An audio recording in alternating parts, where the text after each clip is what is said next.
गवाही को सुनिए। बहन, आपका नाम क्या है? कहाँ की रहने वाली है? ये त्रिलोकपुर प्रतापगढ़ की बहन रहने वाली है। इन बहन की गवाही है कि इन्होंने अपनी गवाही में लिखा है 14 साल से इनको प्रॉब्लम थी और ये इनका पैर दर्द हो रहा था और कान भी दर्द करता था। ये 14 साल से इनको ये प्रॉब्लम होती थी। बहन, आप अपने मुख से बताइए कि आपकी इस समस्या की शुरुआत कैसे हुई? पैर में दर्द होता रहा, कान दर्द हो गई, शरीर में से भी परेशानी हमेशा दर्द पीड़ा बढ़ी रहा है। शादी भई उसके बाद भी मैं दर्द पीड़ा बढ़ी रहा है। फिर ऐसे स्वप्न में गलत सपना दिखा था कि डरावनी सपना, ऐसे दिक्कत था दिखे। फिर उसके बाद बीमार हो जाती थी। ऐसे दिन में बीमार बहुत तेज हो गई, बेहोशी हालत में हो गई। फिर डॉक्टर को दिखाए। आप जब 14 साल की थी तब से इस प्रॉब्लम की शुरुआत हुई और ये लगातार आपकी प्रॉब्लम बढ़ती गई। पैर में दर्द, कान में दर्द और भी सारी समस्या आपको ये बढ़ती है। सही है बहन? आपके पैर में जो दर्द होता था वो हमेशा 24 घंटे रहता था या बीच बीच में? 24 घंटा नहीं, बीच बीच में। और वो बहुत तेज दर्द होता था।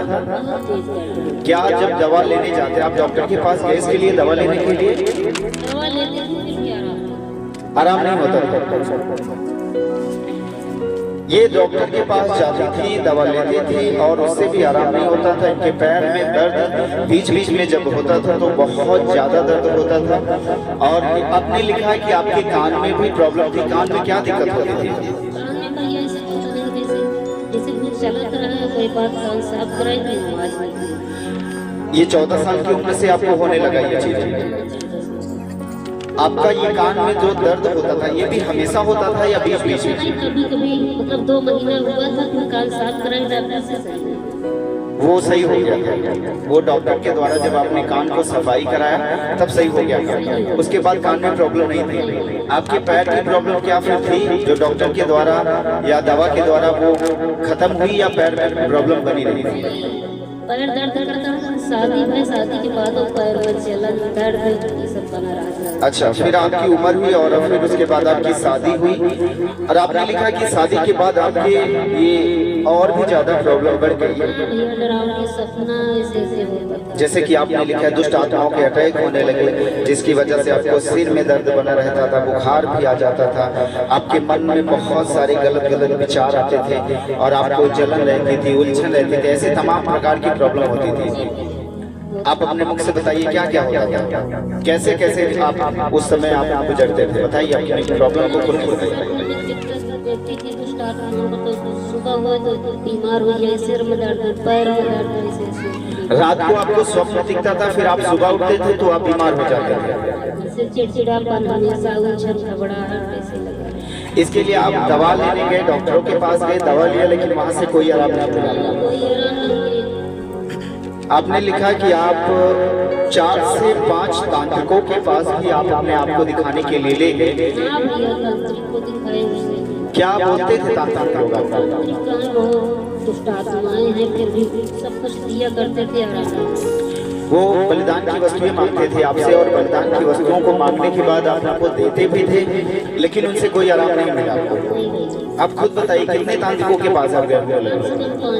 5 से 6 तांत्रिकों के पास। कलीसिया सुन रही है कि 14 साल की उम्र थी तब से इनको प्रॉब्लम शुरू हुई।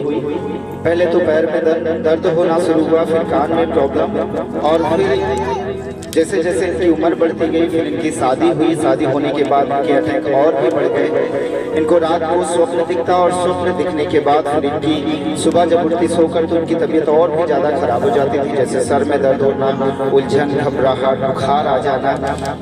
ये सब 14 साल की उम्र से लगातार होता रहा। डॉक्टरों के पास गए और इन्होंने दवा ली, मेडिसिन ली, लेकिन उससे कोई भी आराम नहीं मिला। फिर ये तांत्रिकों के पास गए। तांत्रिकों के पास जाने के बाद जब इन्होंने 5 से 6 तांत्रिकों के पास ही गए और तांत्रिक लोग जो मांगते थे इनसे बलिदान की वस्तुएं इन्होंने दिया, लेकिन उसको देने के बावजूद भी इनको कोई आराम नहीं मिला। लगातार इनकी प्रॉब्लम इनके शरीर में बनी ही रही। फिर बहन बताइए आपको यीशु मसीह का सुसमाचार कैसे मिला? फिर भैया बहुत तेज बीमार हो गई। अच्छा अच्छा बताइए। इलाहाबाद में दिखाए तो सिर का मतलब सिटी स्कैन करें, मतलब इसे पागलपन का दौरा हो गया। अच्छा, आपको पागलपन के दौरे पड़ने लगे? हाँ, मतलब 10 मिनट ऐसे हमका कुछ पता ही नहीं लगे, बहुत चिल्लाया। तो उसके बाद क्या हुआ?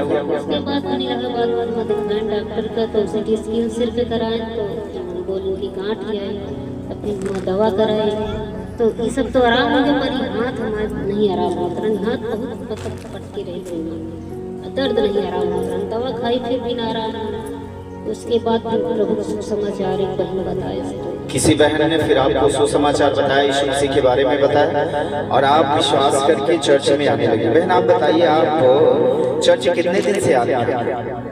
चर्च हो गया हमें 6 साल। 6 साल से चर्च आ रही हैं आपको, 6 साल से चर्च आ रही हैं आप, और आपने लिखा है कि आप लगातार चर्च आने लगे और वचनों को आपने सुना और फिर उसके बाद परमेश्वर के दास के द्वारा की गई प्रार्थना को आपने रिसीव किया, आप चर्च में बने रहे और फिर आप एक दिन आपके ऊपर परमेश्वर के दास ने हाथ रखकर प्रार्थना किया और हाथ रख के प्रार्थना करने के बाद अब आप पूरी रीत से आजाद हैं। आपकी जो प्रॉब्लम लगातार बनी रहती थी 14 साल की उम्र से, उस हाथ रख के प्रभु के दास के द्वारा हाथ रख के दुआ की गई और उसके बाद आप बता रही अपनी गवाही में आपने लिखा है कि अब आपको कोई भी प्रॉब्लम नहीं, आप हर एक समस्या से आजाद हो चुके हैं। सही है? आपको कोई दिक्कत नहीं है? सबसे आजाद हो गए बीमारी से। प्रभु आपका घर दें, गाड़ी दें, जो चीज सब कमी रही प्रभु के सब समस्या से आजाद है। हालेलुया, जोर से ताली बजाएं, जोर से ताली बजाएं, जोर से सब जन ताली बजाएं, जोर से ताली बजाएं। परमेश्वर ने इनको बीमारी से तो आजाद किया ही, और अब कितने दिन हो चुके हैं आप पूरी रीत से फ्री? 5 साल हो गए आप आजाद। अब आपके पैर में दर्द नहीं होता, हाथों में दर्द नहीं होता, अब बेहोशी का अटैक नहीं होता, आपको कोई भी प्रॉब्लम नहीं होती। कभी कभी सुपारी भी खा लेते थे, अब कोई खाया रहता उसके बाद पहले आप सुपारी भी खा लेते थे, केवल सुपारी। आप कलीसिया सुन रहे हैं, इनकी नशे की शुरुआत हो चुकी थी, लेकिन जैसे ही प्रभु को जाना, प्रभु ने उस नशे को आगे नहीं बढ़ने दिया, इनको चंगाई से फ्री किया और सुपारी खाने से भी फ्री किया, बीमारी से फ्री किया। और आप सुन रहे हैं कि इनको घर भी नहीं था, परमेश्वर ने इनको घर दिया, गाड़ी नहीं थी, परमेश्वर ने इनको गाड़ी दी, सारी वस्तुओं को दिया, इनको चंगा किया, चंगा करने के बाद इनको घर दिया, घर देने के बाद गाड़ी दिया, मतलब चंगाई देने के बाद प्रभु ने आपको छोड़ा नहीं, बल्कि आपको आपके जीवन के लिए क्या आवश्यकताएं हैं उसको भी परमेश्वर देता है, ताकि आपका जीवन सफल हो सके, आपका जीवन आसानी से हो सके। बहन आपको अब कोई दिक्कत नहीं है? नहीं भैया, पहले मैं उस आत्मा से ज्यादा परेशान थी, पर अब प्रभु ऐसे मिल गए कि बस मन में प्रभु प्रभु। हालेलुया, बोलो यीशु मसीह की। जोर से ताली बजाएं, जोर से जोर से जोर से। कि पहले मन में प्रभु नहीं था, लेकिन अब जब से प्रभु आ गया मन में, अब केवल मन में केवल प्रभु अकेले हैं और कोई नहीं। जी बहुत करते थे, फिर भी प्रभु में दिख नहीं रहे थे, अब प्रभु स्वयं दिखते। हालेलुया, बोलो यीशु मसीह की। इस बड़ी गवाही के लिए जोर से ताली बजाएं, जोर से ताली बजाएं, परमेश्वर को महिमा दें। परमेश्वर ने इनको छुटकारा दिया।